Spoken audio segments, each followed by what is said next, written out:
आज का हमारा नंबर 1 सवाल है कि निम्न में से कौन सा जनरेटर ऐसा है जिसमें 0% वोल्टेज रेगुलेशन होता है। देखो 0% वोल्टेज रेगुलेशन का मतलब उस जनरेटर में होगा जिसमें नो लोड और फुल लोड वोल्टेज बराबर हो। और ऐसा जो होता है वो दोस्तों फ्लैट कंपाउंड जनरेटर में देखने को मिलेगा। इसको लेवल कंपाउंड जनरेटर भी कहा जाता है। फ्लैट कंपाउंड बोल दो या लेवल कंपाउंड बोल दो, एक ही बात है।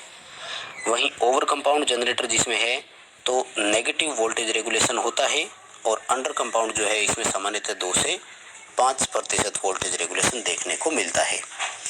उम्मीद करूंगा आपको 3 क्वेश्चन अच्छे से हमारा सेकंड सवाल है कि यदि मोटर में कोई कॉपर लॉस नहीं है तो वास्तव में क्या हो रहा है।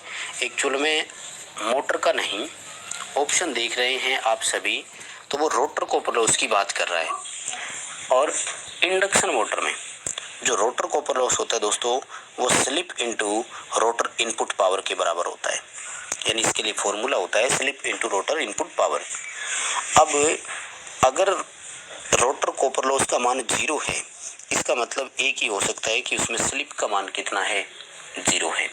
यानी मोटर में किसी प्रकार की कोई स्लिप नहीं है।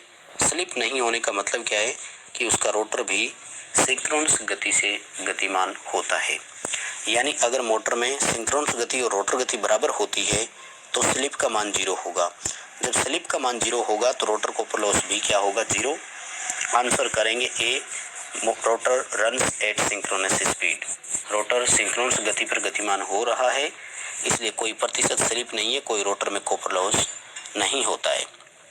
सवाल नंबर 3, एक अर्धचालक में ड्रिफ्ट धारा का कारण क्या है। दोस्तों करंट 2 तरह से होती है, एक डिफ्यूजन और दूसरी ड्रिफ्ट करंट होती है। ड्रिफ्ट जो होता है इसको हिंदी में बोलते हैं एक तरह से खिसकना, ठीक है। और ये जो होता है दोस्तों वास्तव में ड्रिफ्ट करंट जो देखने को मिलती है वो एफईटी में देखने को मिलती है, जबकि डिफ्यूजन जो करंट होती है वो बीजेटी में होती है। अब देखो ध्यान से, एफईटी का पूरा नाम होता है फील्ड इफेक्ट ट्रांजिस्टर।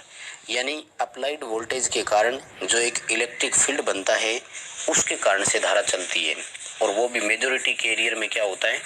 यानी एफईटी में धारा जब इलेक्ट्रिक फील्ड से प्रभावित होता है तो या तो होल या मुक्त इलेक्ट्रॉन दोनों में से किसी एक के कारण धारा का चालन होता है, इसलिए इसको ड्रिफ्ट यानी खिसकना भी बोलते हैं।